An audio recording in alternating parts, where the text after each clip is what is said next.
Hello students, in the previous session we saw about the noun, pronoun, adjective and the verbs.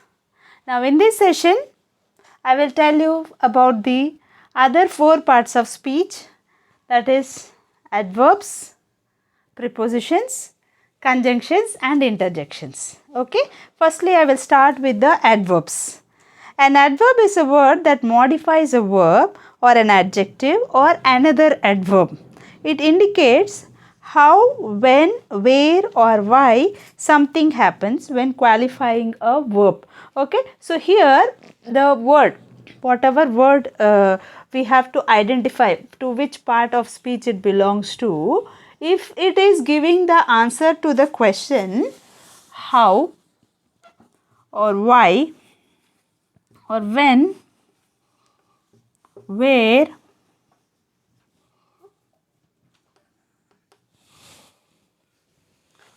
how, why, when, where, then that is an adverb. Okay. Now look at these examples. Kaushik eats slowly. Now slowly is the adverb. It is giving the answer to the question how Kaushik is eating. Okay, Parimala walked very fast to the office today. So here the word very fast and today are bold or in bold words. They are blocked. Okay, so very fast tells how Parimala walked and today gives answer to the question when.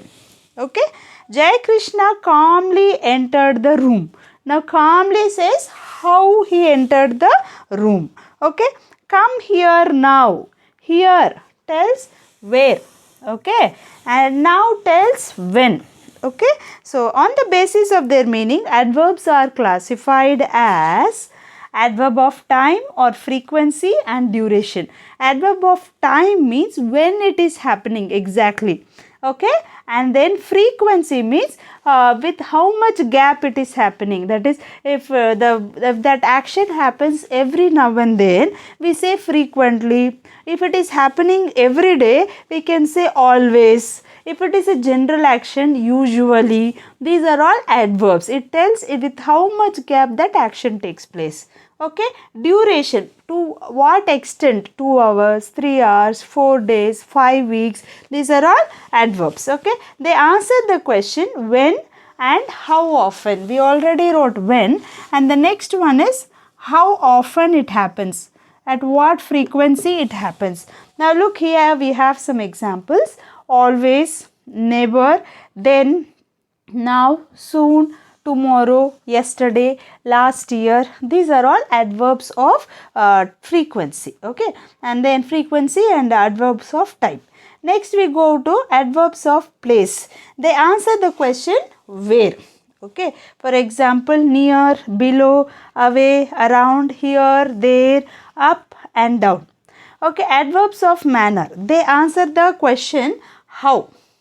Okay, these are called adverbs of manner: neatly, calmly, eagerly, angrily, happily. So generally if you see, whatever adverbs give the answer to the question how end with ly. Generally ly ending words are adverbs. Okay, adverbs of degree. Degree means to what extent, what level, more, less, extremely, like that. Okay, the answer to the question to what extent. Okay, so next is to what extent, to what level. Okay, that is called adverb of degree. Just, quite, very, hard, fast, well, all these are adverbs of degree.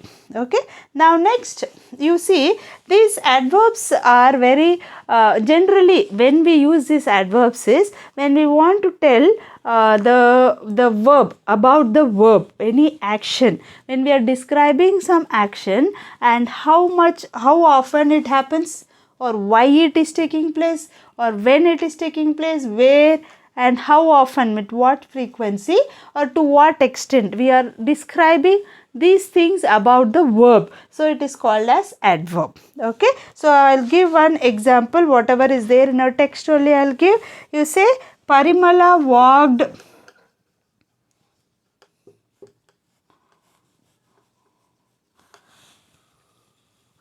Parimala walked very fast. Remember children, some of you tell fastly. This is generally children tell fastly. This is wrong. Fastly word does not exist. Okay, you can either say quickly, okay, or fast. Don't use the word fastly, that does not exist. Parimala walked very fast. This very fast tells about how, and very tells us to what extent, how much fast. Very fast, can you understand? A bit fast means less fast, very fast means the extent is more, extremely fast means very fast. Okay, so this is the adverb of degree, to what extent it is happening. Actually in exam we need not mention to what category of adverb it belongs to. You have to just identify that it's an adverb. So read all the words in the box, whatever is given, these are the keywords for us to identify. Okay, now we move on to the next one, that is conjunction. Next we move on to the next part of speech, that is conjunction. A conjunction is a word that is used to link words, phrases, clauses and sentences. Okay, conjunction can be classified into two categories, coordinating conjunction and subordinating conjunction. Coordinating conjunction, now firstly we are now learning about conjunction. Okay, these conjunctions are of two types. Okay, first one is coordinate conjunction, other one is subordinate conjunction.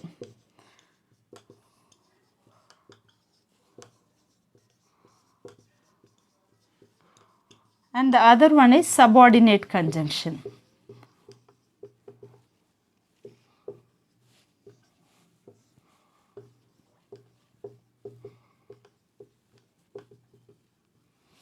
Okay, here the examples for coordinate conjunctions are also given, subordinate conjunction are also given.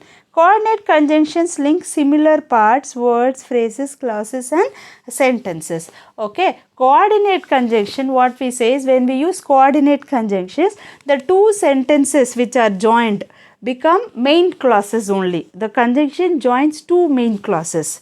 Whereas when we use the subordinate conjunction, one becomes subordinate sentence, other one becomes main clause. That is, one becomes main clause, other one becomes subordinate clause. Okay, so here there are some examples for the coordinate conjunctions. Coordinate conjunctions are and, but, or. All these are coordinate conjunctions. Okay, and then here we have the examples. Hari and I are twins. Okay, here and is the coordinate conjunction. She is sick but active. Here but is a coordinate conjunction. Run or you miss the train. Here or is a coordinate conjunction. The book must be on the table or on the shelf. Here or is the coordinate conjunction. Okay, both and, not only but also, either or, neither nor, as well as, therefore, otherwise are multiple word conjunctions or correlative conjunctions. So these are some examples of some more conjunctions, that is both and, not only but also. These are all some of the other conjunctions. Then here you all have some examples. Both Srihan and Srihit are fond of playing basketball. He drinks neither tea nor coffee.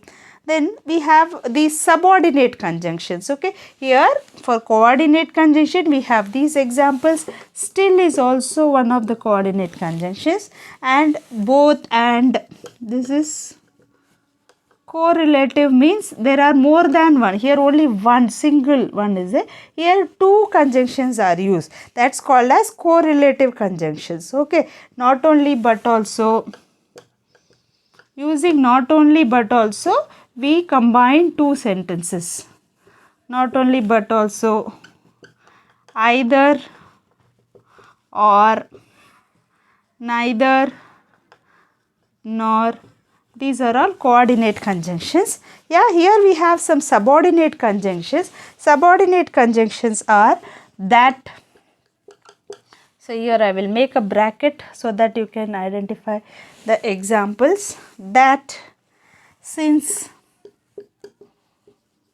as, after, because, if, as if, for. These are all subordinate conjunctions. Okay. Here are some examples. Raju said that he would do business. As they came late, they missed a part of the cinema. Here if you see, as they came late, as is the subordinate conjunction. As they came late is a subordinate clause. They missed a part of the cinema is a main clause. Okay. If we waste time and money, we will suffer. Here if is a subordinate conjunction. Okay. So, here we have come to the end of conjunctions. Now, we move to the next part of speech, that is preposition. So, when you see any two sentences combined by one word, just remember the combining word is the conjunction. On to the next part of speech, that is the preposition. A preposition is a word which relates two elements, a noun or a noun phrase plus preposition plus verb, or verb phrase, or an adjective or another noun. Preposition which indicate time. So, prepositions generally come before a noun. Okay. So, if there is a which anything is any word which tells about the position. It tells about the position of the noun. Maybe its time, maybe its place where it is located. Okay. So, prepositions which indicate time are at, on, in, by, after, before, for, since, until. So, time indicating ones, some of the examples I will write down. At 5 o'clock, on, okay, on Monday, in the evening, by tomorrow, yeah, before Sunday. Okay, like that. These are all prepositions of time. Okay, since 1955. Okay, and then prepositions of direction. For direction, there are some prepositions. What are they? By, in. These are either prepositions of place or direction. Okay, by, in, on the table, out of the house, okay, from the terrace, up, okay, where it is located, that it gives the information about where it is located, within, beside means side of, okay, between. Then phrasal prepositions, that is they use more than one word. Here we have some of the examples. Phrasal prepositions. There are some phrasal prepositions, that is they are using more than one word. These are due to, owing to, due to, owing to also means due to only. Okay, on account of, because of, according to, consequent upon, in spite of, in order to, on behalf of. These are all prepositions, phrasal prepositions. Possessive preposition, there is one possessive preposition, that is of. So, this we have to remember. Leg of the table. Possessive means belongs to. Belongs to. Okay. The climate of Ooty is pleasant. That is the climate which belongs to Ooty. Climate of Ooty is pleasant.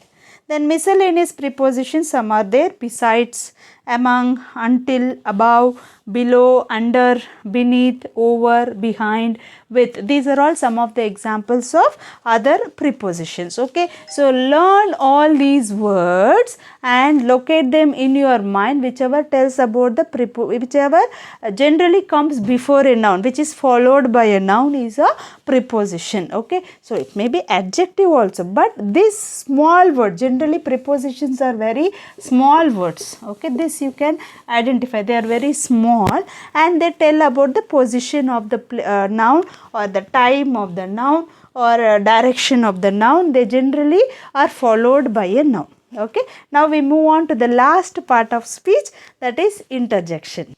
Now here we move on to the last part of speech, that is the interjection. Okay, interjection. An interjection is a word which is used to express a sudden feeling of emotion or excitement, sorrow. So it may be happiness, it may be a sadness, but if it is a sudden feeling, we use exclamatory marks here to invite the listener's attention. It is followed by an exclamatory mark. So how you identify an interjection is there is an exclamatory mark. Now as soon as they write ah, they put an exclamatory mark. So ah is the interjection. Okay, so whenever there is an exclamatory mark, that word which is before the exclamatory mark is an interjection. Here are some examples: ah, aha, oh, hooray, bravo, alas, all these are interjections. So this is very easy to find out. Whenever you find an exclamatory mark and there is word before it,